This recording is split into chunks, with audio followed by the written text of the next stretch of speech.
and thank you for bringing all this cool stuff. What is this old-timey telescope? Is All that right. one of the ones the sailors used to use? That's my spyglass. Yeah, this is exactly a spyglass. This thing is actually one of the most important inventions ever made, and it really is the reason I'm probably sitting here with you. It's the actual tool, not this one, but Right. the telescope was really the machine that changed the world the most. And what's so cool about it, it acted like a lever that moved the Earth from being the center of the universe back in Galileo's time. What year did they invent it? The telescope was invented around the early 1600s, and there's a popular misconception that Galileo invented it, but he didn't. He actually perfected it. So he took it from 0 to 1 basically. He took this spyglass, which was really never. It's amazing. People were using eyeglasses for many years, and nobody ever thought to go take one lens, take another lens, and go like this. No one had ever done that. There was a guy, Van Leeuwenhoek, and this guy, Hans Lippershey. They had been making glass, and they were experts at making glass in the Netherlands. But Galileo heard about that, and the original devices that they were making could magnify things 2 or 3 times at most.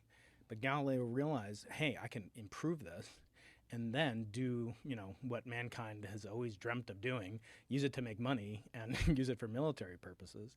Because with a telescope, you could see a ship in the Venetian lagoon a day or two out before it would come on shore, and you could see it from the ground. So the distance back then was stealth technology. This took away the stealth. It would be like turning off the B-2's ability to have stealth. So he improved it so much, it was just inarguable this would change the world. So when was the eyeglass invented? Eyeglass was invented. It's kind of cool.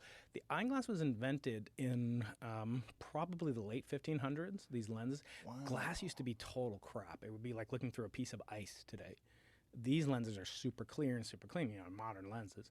This isn't a great telescope, but it's illustrative, and we can use it to do things.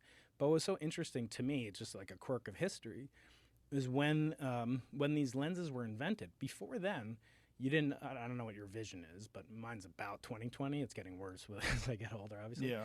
But before then, there were no standards for how good a person's eyesight was until they had, say, the Gutenberg Bible was published. So in the 1400s and 1500s, the first movable fixed type where you had a calibrated standard, where you knew how big the type font was. And you could say, well, Joe can only see something at 5 feet away that Brian can see at 10 feet away or something like that. So then they realized, hey, I can't see what Brian can see, or I can't see what Joe can see. I need some kind of augmentation. And they would put lenses on. So that was in the original direction directly from the Gutenberg Bible to glasses. And then what's so funny is the glasses then led to making a telescope. And then the telescope led to the Earth being moved away from being the center of the universe, which the Gutenberg Bible, in some connotations, suggested that we were. So there's a direct line from the Gutenberg Bible to the glasses to the telescope to then now religion is not so centralized in the age of scientific reason. Wow. So